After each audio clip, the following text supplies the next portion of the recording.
একবারে ক্লাসরুমের মধ্যে টিচার প্রবেশ করলো। ঢুকেই সে বলল, আজ আমি তোমাদের উদ্দেশ্যে একটি সারপ্রাইজ টেস্ট নেব। সমস্ত ছাত্রদের তো চক্ষু চড়ক গাছ। কেউ ভাবলো কি করে পাশ করবে, কেউ আবার ভাবলো কি করে নাম্বার তুলবে। টিচার বলল, তোমরা কেউ চিন্তা করো না, আমি তোমাদের সবাইকে একটি করে প্রশ্নপত্র দিচ্ছি। তোমরা ঠিক 1 ঘন্টার পর আমাকে উত্তর লিখে খাতারে জমা দেবে। ছাত্ররা প্রশ্ন পেয়ে দেখলো সেই প্রশ্নপত্রের মধ্যে কোনো প্রশ্নই লেখা ছিল না, শুধু ছিল সাদা কাগজ আর মাঝখানে ছোট্ট একটি কালো ডট। টিচার বলল, তোমরা ভয় পেও না, তোমরা সেই কাগজটির মধ্যে যা যা দেখতে পাচ্ছ সেটি সম্পর্কে তোমরা উত্তর লিখে আমাকে দাও। তো ছাত্ররা বললো, এই সাদা কাগজটি সম্পর্কে আমরা কী বা উত্তর লিখব। তো যাই হোক, 1 ঘন্টার পর যখন খাতা জমা দিল, তখন টিচার প্রত্যেকের খাতার উত্তরের মধ্যে একটি জিনিস লক্ষ্য করলো, যে সবাই সেই কালো ডটটির সম্পর্কে অনেকেই অনেক কিছু লিখেছে। তখন টিচার বলল, আজকে আমি তোমাদেরকে কোনো নাম্বার দিতে আসবো, বরং আজকে আমি তোমাদের জীবনে একটি ছোট্ট অংশ ধরিয়ে দিতে এসেছি।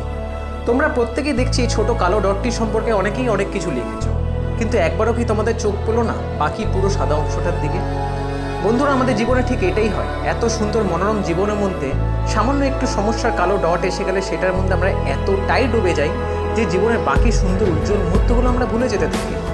ঈশ্বরের এই সৃষ্টি আমাদের এই সুন্দর জীবনে এত সুখ আনন্দ থাকা সত্ত্বেও আমরা নিজেদের এনার্জিটি ব্যয় করে ফেলি সেই খারাপ সমস্যার দিকে তাকিয়ে, যার ফলে যেই দরজাগুলো খুলে যাওয়ার কথা ছিল সেই দরজাগুলো বন্ধ হয়ে যায়। দুঃখ করি এটা ভেবে যে পায়ের দামি জুতোটাই নেই, কিন্তু এটা আমরা ভুলে যাই যে কতজনে সেই পাটি নেই। খুবই ভাগ্যবান তো আমরা যে সকালে উঠে চোখ খুলতে সূর্যের আলো আমাদের চোখে এসে পড়ে। একবারও কি কখনো তাদের কথা ভেবে দেখেছো যাদের চোখ রয়েছে, চোখ থাকতেও তারা দেখতে পায় না, শুধু চোখ দিয়ে অশ্রু ঝরে পড়ে? তাই জীবনে কখনো সমস্যার দিকে তাকিও না, সমস্যা থাকবে এটাই স্বাভাবিক। কেননা রেসের ঘোড়ার দিকে একবার তাকিয়ে দেখো, রেসের ঘোড়াকে জেতানোর জন্য তার মালিক কতই না অত্যাচার করে, কিন্তু সেই অত্যাচার করে যাতে সেই ঘোড়াটা জিতে আসে। সেরকম আমরাও হচ্ছে জীবনে রেসের ঘোড়া এবং আমাদের মালিক হচ্ছে আমাদের ঈশ্বর। তাই আমাদের জীবনে সমস্যা সে দেবে যাতে আমরা জিতে ফিরতে পারি। তাই সমস্যার দিকে না তাকিয়ে এগিয়ে যাও, তুমিই জিতবে। আর যদি ভিডিওটি তোমাদের ভালো লেগে থাকে, কোথাও না কোথাও যদি তোমাদের মনে সাড়া দিয়ে থাকে, কোথাও না কোথাও তোমাদের যদি চোখটি খুলতে সাহায্য করে, অবশ্যই লাইক করো, সাবস্ক্রাইব করো এবং শেয়ার করে বাকি তোমাদের পরিচিত বা বন্ধুদেরও এটি জানাতে সাহায্য করো।